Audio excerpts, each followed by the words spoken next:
MPPSC mains 2019 GS paper third 53 markers 15 question. Question number 1, gypsum तथा plaster of Paris में क्या अंतर है।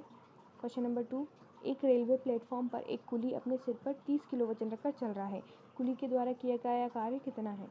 तीसरा, जलकुंभी जल की सतह पर क्यों तैरती है। चौथा, दो खिलाड़ी संगीता और रेशमा टेनिस का एक मैच खेलते हैं। यह ज्ञात है कि संगीता द्वारा मैच जीतने की प्रायिकता 0.62 है। रेशमा के मैच जीतने की प्रायिकता क्या है।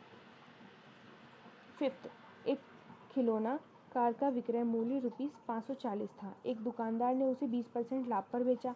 कितने का खिलौने का क्रय मूल्य क्या था।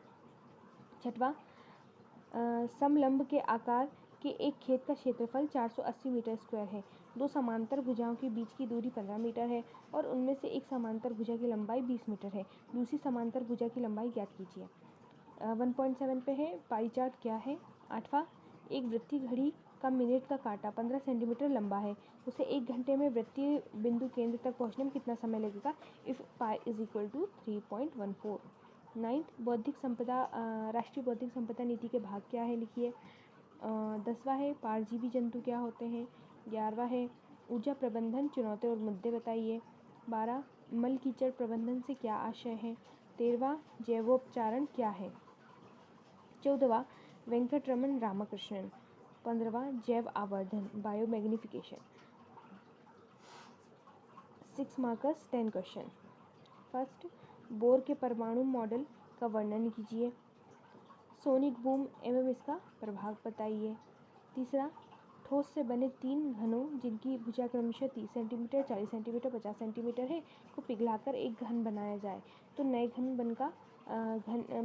नए बने घन का कुल सतह क्षेत्रफल क्या होगा।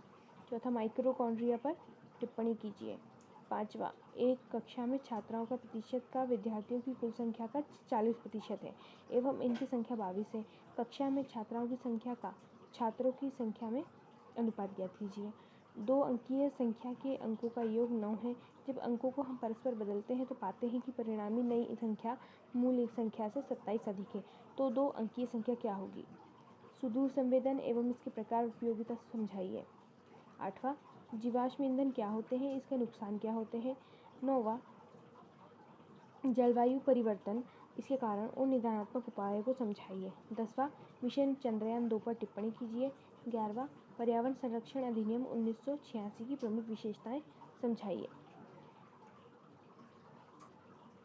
12वां, बीटी फसल पर टिप्पणी कीजिए।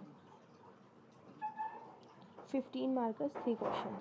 फर्स्ट, इस प्रश्न में 3 उप प्रश्न है, प्रत्येक प्रश्न का उत्तर अधिकतम 300 शब्दों में देना है। तो क्वेश्चन नंबर है कि निम्न सारणी का ध्यानपूर्वक अध्ययन करके नीचे दिए गए प्रश्नों का उत्तर देना है। इसके तहत ये टेबल है, उसके कुछ प्रश्न हैं।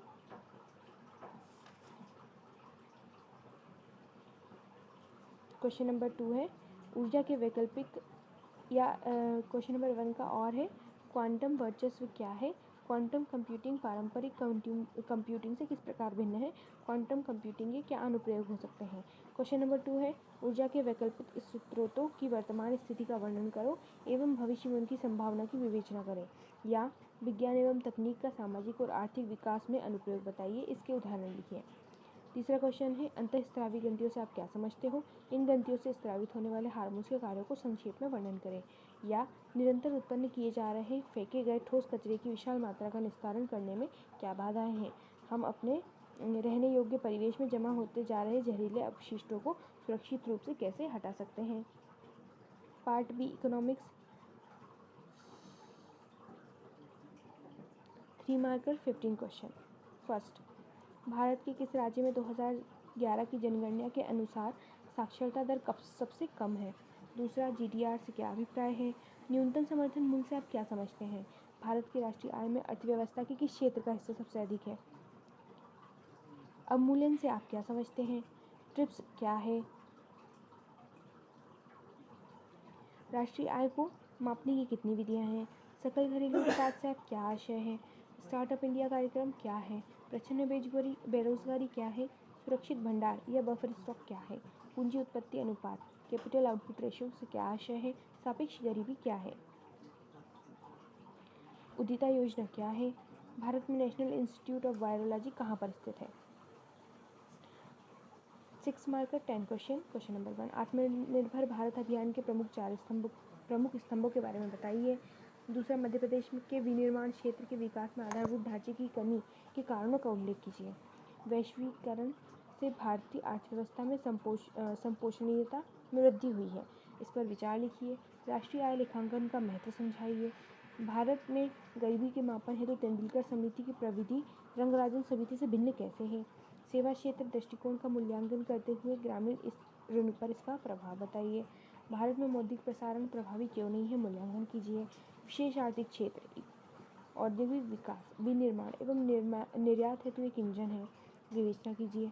मध्य प्रदेश के कृषि विकास में उद्यानिकी की भूमिका की व्याख्या कीजिए। 10वां, वर्ष 2020-21 के प्रथम दो तिमाही में भारत के सकल घरेलू उत्पाद की प्रवृत्तियों का विवेचना कीजिए। मध्य प्रदेश के कृषि क्षेत्र में मुख्य कमजोरी की व्याख्या कीजिए। मुफ्त बिजली के रूप में सब्सिडी से भूजल का क्षय हुआ है, समझाइए। 15 क्वेश्चन, 15 मार्क का 3 क्वेश्चन। क्वेश्चन नंबर 1, भारतीय अर्थव्यवस्था में सार्वजनिक क्षेत्र की इकाइयों की भूमिका एवं निष्पत्ति का मूल्यांकन कीजिए। या राष्ट्रीय खाद्य सुरक्षा अधिनियम 2013 की विवेचना कीजिए। प्रश्न नंबर 2, भारत में ग्रामीण और शहरी बेरोजगारी की प्रकृति एवं कारणों का उल्लेख कीजिए। या भारत में दूसरी पीढ़ी के सुधारों की उपलब्धियों और विफलताओं का विश्लेषण कीजिए।